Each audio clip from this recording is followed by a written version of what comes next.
I was about 12. I was about 12 or 13, and then I was told one day I'm entered into the schoolboy championships, and I kind of didn't really know what they were talking about.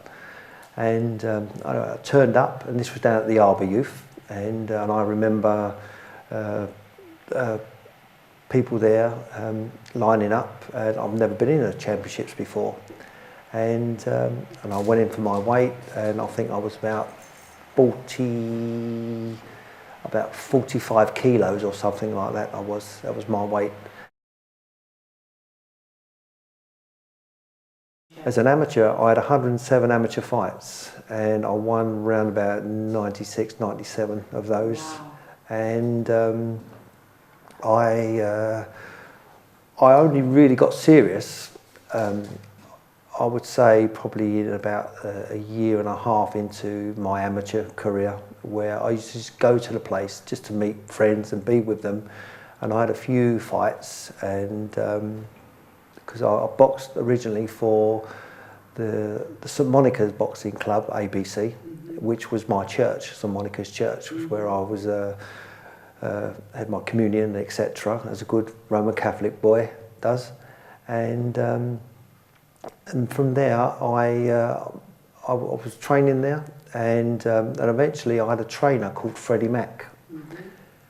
He became my trainer, and it was like a switch being turned on. The light came on, and all of a sudden, different training methods, and he was a pretty stern taskmaster. And I ended up having 2 preliminary fights, and I got through those, and I've ended up in the London finals, and I actually surprised myself. But I think it was due to the training I was having with Freddie Mac, who was an American fighter who settled in England, London, and amazing guy, you know, sunglasses. He was super bad before super bad, and he had amazing strengths as a trainer. You know, he could make you walk through brick walls and make you believe you could. Motivator. What a motivator. And I remember him saying to me, he said, your best weapon, he said, for your boxing is your jab. He said, your jab is your best weapon. And we concentrated on that. And I actually met the previous champion for the weight the year before in the final, and I was a bit scared, and because I'm now moving up the ladder, and it's getting a bit more serious, and it's not fun anymore, it's like a bit serious. And Freddie came up with a work plan, and he said, this is what we're going to do, and it was basically just keep on the jab, just keep moving, don't stay there, don't get involved. And he said, if I see you there, he said, I'm going to whoop your... And that was the plan of action. And we kept that up for many weeks. And we arrived on the night. It was at the Island Baths in Millwall, Tiller Road, East London, E14.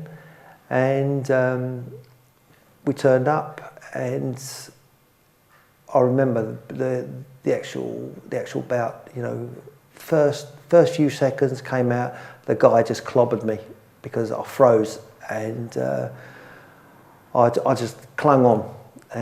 Probably about 15 seconds. You know, I clung on, got out of that, and then I just went into the mode that we trained for, and I won every round after that, and I felt so great. I only wish that my dad was there to see it. But little did I know, he was up in the balcony watching me, because I was nervous, you know, when people came to see me, but he was there with a friend of his. And I then also went on that year to go on to the semi-finals, all the way down to Teignmouth, and I got a dodgy decision, believe me I did, against the guy who actually went on to win it. And in that championship that year, there were the likes of Colin Jones, boxing in the semi-finals, and there were other people from who went on to become names in boxing later on in life in their boxing career. So that kind of got me started. I went on to complete quite a few championships. So just coming into like the semi-finals an awful lot during the amateur career, and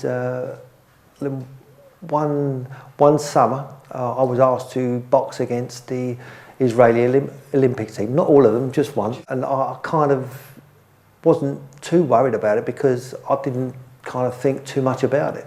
And it was an open summer show in Ipswich. Mm-hmm. I was 17, and this guy was 24. And it was only when they was wheeling the Israeli Olympic team in, you know, I kind of felt, oh my God, you know, am I ready? But you know, I won every round, and I beat him out of sight, and I was really chuffed. But also, what we in our preparations, I was told, as it's going to be a hot day, etc., take some salt tablets.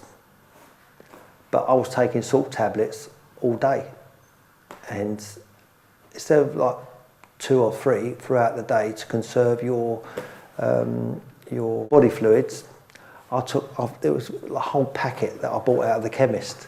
These little silver salt tablets, and I tell you what, my tongue at the end of it was like encrusted with salt, and I was so thirsty.